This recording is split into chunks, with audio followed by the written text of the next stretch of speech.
ఒక యోగి ఆత్మకథ అధ్యాయం 24. నేను సన్యాసం తీసుకోవడం. మొదటి భాగం మొదలు పెడదామండి. శ్రీ శ్రీ పరమహంస యోగానంద గారి మాటలలో, గురుదేవా, నేను బెంగాల్ నాగపూర్ రైల్వేలో నిర్వాహక ఉద్యోగానికి ఒప్పుకుంటే బాగుంటుందని నాన్నగారు ఆత్రంగా ఉన్నారు. కానీ నేను వద్దని ఖచ్చితంగా చెప్పేశాను అంటూ, నేను స్వామి, మీరు నాకు సన్యాస దీక్ష ఇయ్యరా అని ఆశగా అర్థిస్తూ మా గురుదేవుల వైపు చూశాను. వెనుకటి సంవత్సరాలలో నేను ఇదే కోరిక కోరినప్పుడు ఆయన నా నిశ్చయం ఎంత దృఢమైందో పరీక్షించడానికి దాన్ని నిరాకరించారు. అయితే ఈనాడు కరుణార్థ దృష్టితో చిరునవ్వు నవ్వారు. మంచిది, రేపే నీకు సన్యాస దీక్ష ఇస్తాను అంటూ ప్రశాంతంగా ఇంకా ఇలా అన్నారు. నువ్వు సన్యాసం తీసుకోవాలన్న కోరిక విడవకుండా ఉన్నందుకు నాకు చాలా సంతోషంగా ఉంది. నువ్వు దేవుణ్ణి నీ వేసవి అతిథిగా ఉండమని ఆహ్వానించకపోతే నీ జీవితపు చలికాలంలో ఆయన నీ దగ్గరికి రాడు అని తరచుగా అనేవారు లాహిరి మహాశయులు. ప్రియ గురుదేవా, పూజనీయులైన మీ మాదిరిగానే నేను కూడా సన్యాసిగా ఉండాలన్న కోరికను ఎన్నడూ విడిచిపెట్టలేను. అపారమైన అభిమానంతో ఆయన వైపు చూసి చిరునవ్వు నవ్వాను. పెళ్లి కానివాడు దైవ సంబంధమైన వాటి కోసం ఆరాటపడతాడు. ఆయన్ని ఎలా సంతోషపెట్టాలా అని చూస్తాడు. కాని పెళ్లైన వాడు ప్రాపంచిక విషయాల గురించి ఆరాటపడతాడు. తన పెళ్లాన్ని ఎలా సంతోషపెట్టాలా అని చూస్తాడు. ఒక రకమైన ఆధ్యాత్మిక శిక్షణ పొందిన తర్వాత పెళ్లి చేసుకున్న మా స్నేహితుల్లో చాలామంది జీవితాల్ని నేను విడమర్చి చూశాను. వాళ్ళు లౌకిక బాధ్యతల సముద్రంలో ప్రయాణం మొదలుపెట్టి గాఢంగా ధ్యానం చేయాలని చేసుకున్న తీర్మానాల్ని మరచిపోయారు. జీవితంలో దేవుడికి రెండో స్థానం కేటాయించడం అన్నది నా ఊహకు అందని విషయం. చడీ చప్పుడు లేకుండా జన్మ జన్మాంతరాల్లో మనిషికి తన కానుకలు కురిపిస్తూ బ్రహ్మాండానికంతకు ఏకైక స్వామి అయినవాడు ఆయనే. ఆ కానుకలకు ప్రతిగా మానవుడు ఆయనకి ఇవ్వదగిన కానుక ఒకటే ఒకటి, అది తన ప్రేమ. దాన్ని ఇవ్వడానికైనా మానడానికైనా అతనికి అధికారం ఉంది. సృష్టిలో అణువణువునా ఉన్న తన ఉనికిని గోప్యంగా కప్పి ఉంచడానికి అంతులేని శ్రమ తీసుకోవడంలో సృష్టికర్తకు ఒకే ఒక ఉద్దేశం, ఒకే సున్నితమైన కోరిక ఉండి ఉంటుంది. మానవుడు స్వతంత్ర సంకల్పంతో మాత్రమే తనను అన్వేషించాలని. సర్వశక్తిమత్వమనే ఉక్కుపుడికిల్ని నమ్రత అనే ఏ మఖమల్ తొడుగులో మరుగుపరచలేదాయన. ఆ మర్నాడు నా జీవితంలో ఎన్నటికీ మరువలేని రోజు. నాకు బాగా గుర్తు. ఆహ్లాదకరమైన ఆ రోజు గురువారం, 1915 జులై నెల. కాలేజీలో నేను పట్టభద్రుని అయిన కొద్ది రోజులకే శ్రీరాంపూర్ ఆశ్రమం లోతట్టు బాల్కనీలో గురుదేవులు తెల్లటి ఒక కొత్త పట్టుబట్టను కాషాయపు వన్నె అద్దక రంగులో ముంచారు. సన్యాసులు కట్టుకునే బట్టలకు సాంప్రదాయంగా వాడే వన్నే అది. బట్ట ఆరిన తర్వాత సన్యాసి పరిధానంగా గురుదేవులు దాన్ని నాకు కప్పారు. ఒకనాటికి నువ్వు పడమటి దేశాలకు వెళ్తావు, అక్కడి వాళ్ళు పట్టును పసందు చేస్తారు అన్నారాయన. అందువల్ల మామూలుగా అందరూ కట్టుకునే నూలు బట్టలకు బదులు ఒక గుర్తుగా నీకోసం పట్టుబట్ట ఎంపిక చేశాను. భారతదేశంలో సన్యాసులు పేదరికాన్ని ఆదర్శంగా తీసుకుంటారు కాబట్టి పట్టుబట్ట కట్టుకున్న స్వామి ఔపించడం అరుదు. అయితే చాలామంది యోగులు పట్టుబట్టలు కట్టుకోవడానికి కారణం అది నూలు బట్ట కన్నా ఎక్కువగా శరీరంలోని కొన్ని సూక్ష్మ ప్రవాహాల్ని సంరక్షించగలిగి ఉండడమే. తతంగాలు నాకు కిట్టవు అన్నారు శ్రీ యుక్తేశ్వర్ గారు. విద్యుత్ రీతిలో నీకు సన్యాస దీక్ష ఇస్తాను.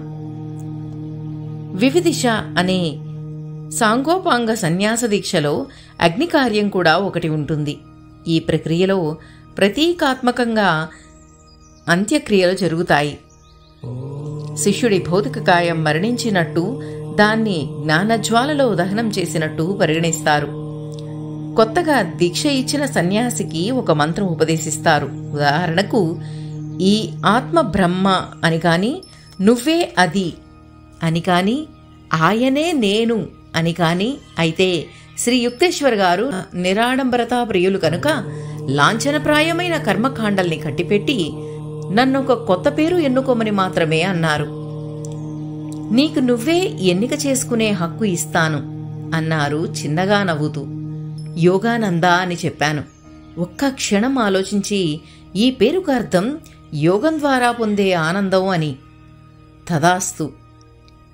ముకుందలాల్ ఘోష్ అనే కుటుంబ వ్యవహార నామం విడిచిపెట్టేసి ఇక నుంచి నిన్ను సన్యాసాశ్రమ సాంప్రదాయంలో గిరిశాఖకు చెందిన యోగానందుడిగా పిలుస్తారు. శ్రీ యుక్తేశ్వర్ గారి ముందు నేను మొగరిల్లి ఆయన నా కొత్త పేరు పలకడం మొదటిసారిగా వింటున్నప్పుడు నా హృదయం కృతజ్ఞతతో పెల్లుబుకిపోయింది. ఆనాటి కుర్రముకుందుడు ఒకనాటికెప్పటికో స్వామి యోగానందగా పరివర్తన చెందాలని ఎంత ప్రేమగా, ఎంత శ్రమకోర్చి హైరాణా పడ్డారు. ఆనందభరితుడయ్యే నేను స్వామి శంకరుల అనగా శంకరాచార్యుల వారు సుదీర్ఘ సంస్కృత స్తోత్రంలోంచి కొన్ని శ్లోకాలు చదివాను. మనోబుద్ధ్యహంకార చిత్తాని నాహం నాచా శ్రోత జిహ్వే నచ ఘ్రాణనేత్రే నాచా వ్యోమ భూమి రత్నతేజో నవాయు చిదానందరూప శివోహం శివోహం నా మృత్యుర్న శంకా నమే జాతిభేద పితా నైవ మే నైవ మాతా న జన్మన బంధుర్న మిత్రం గురునైవ శిష్యః చిదానందరూప శివోహం శివోహం అహం నిర్వికల్పో నిరాకార రూపో విభుత్వాచ్చ సర్వత్ర సర్వేంద్రియాణం నా చాసంగతం నైవ ముక్తిర్న వేయ చిదానందరూప శివోహం శివోహం. ప్రతి స్వామి భారతదేశంలో చిరంతన కాలంగా మన్ననలందుకుంటూ వస్తున్న సన్యాస మఠాన్యాయానికి చెంది ఉంటాడు. కొన్ని శతాబ్దుల కిందట శంకరాచార్యుల వారు దీన్ని పునర్వ్యవస్థీకరించి ఇప్పుడున్న రీతిలోకి మార్చారు. ఆనాటి నుంచి పూజనీయులైన మఠాధిపతుల అవిచ్ఛిన్న పరంపర అనగా వారిలో ప్రతి ఒక్కరికి పరంపరాగతంగా జగద్గురు శంకరాచార్య అని బిరుదు ఉంటుంది. దీనికి ఆధిపత్యం వహిస్తూ వస్తోంది. ఈ సన్యాస మఠాన్యాయంలో చాలామంది, బహుశా 10 లక్షల మంది స్వాములు ఉన్నారు. అందులో ప్రవేశించడానికి వారు పాటించవలసిన నియమం సన్యాసులైన వారి దగ్గరే దీక్ష తీసుకోవడం. ఈ ప్రకారంగా సన్యాస మఠాన్యాయంలో స్వాములందరూ గురు సార్వభౌములైన ఆది శంకరాచార్యుల వారి నుంచే తమ ఆధ్యాత్మిక పరంపర మొదలైనట్టు భావిస్తారు. వీరి పేదరికాన్ని, బ్రహ్మచర్యాన్ని, మఠాధిపతి పట్ల విధేయతను పాటిస్తామని ప్రతిజ్ఞ చేస్తారు. కేథలిక్ క్రైస్తవుల మఠాన్యాయ పద్ధతులు కూడా చాలా విధాల అంతకన్నా ప్రాచీనమైన భారతీయ సన్యాస పద్ధతుల్ని పోలి ఉంటాయి. ప్రతి స్వామి తన కొత్త పేరుకు చివర మఠాన్యాయంలోని 10 ఉపవిభాగాల్లోనూ ఒక దానితో తనకున్న ఔపచారిక సంబంధాన్ని సూచించే పదం ఒకటి చేర్చుకుంటాడు. ఈ దశనామి విభాగాల్లో ఒకటి గిరిశేఖ. శ్రీ యుక్తేశ్వర్ గారు వారి వల్ల నేను ఈ శాఖకు చెందినవాళ్ళం. తక్కిన శాఖల్లో కొన్ని సాగర, భారతి, పురి, సరస్వతి, తీర్థ, అరణ్య శాఖలు. సాధారణంగా ఆనంద శబ్దంతో అంతమయ్యే స్వాముల సన్యాసాశ్రమ నామం ఒకానొక నిర్దిష్ట మార్గంలో, స్థితిలో లేదా ఒక దివ్య విశిష్టత ద్వారా మోక్షం సాధించాలన్న ఆశయాన్ని సూచిస్తుంది. ప్రేమ, జ్ఞానం, వివేకం, భక్తి, సేవ, యోగం వంటివి ఆ దివ్య విశిష్టతలలో కొన్ని. స్వాముల నామాంత భాగం ప్రకృతితో సామరస్యాన్ని సూచిస్తుంది. ఒకసారి శ్రీ శ్రీ పరమహంస యోగానంద గారిని మనస్ఫూర్తిగా మనసులో తలుచుకుంటూ ఈ అధ్యాయం 24 నేను సన్యాసం తీసుకోవడం మొదటి భాగం ఇంతటితో ముగిద్దామండి. ఈ వీడియో కనుక మీకు నచ్చినట్లయితే ప్లీజ్ లైక్ చేయండి, షేర్ చేయండి. సబ్స్క్రైబ్ చేయని వారు ప్లీజ్ సబ్స్క్రైబ్ చేయండి. అలాగే పక్కనే ఉన్న బెల్ ఐకాన్ ప్రెస్ చేయండి. ఆల్ అనే సింబల్ని సెలెక్ట్ చేసుకోండి. దీంతో నేను ముందు పెట్టబోయే వీడియోస్కి సంబంధించిన నోటిఫికేషన్స్ అన్ని మీకు అందుతాయండి. అలాగే నా ఈ వీడియోస్పై మీ అభిప్రాయాల్ని కామెంట్ రూపంలో తెలపండి. థ్యాంక్ యూ అండి. మీ సరిత.